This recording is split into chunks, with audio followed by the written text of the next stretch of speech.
Hey viewers, welcome to our Canva Tips and Tricks channel. Today, we are going to learn how to create smoking effect using Canva. Let's start it.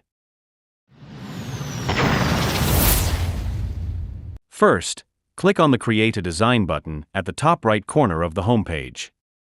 Choose your preferred dimensions or select a pre-made template. For this tutorial, we'll use a video template. Now go to text bar and type your text and adjust. Now change the background color.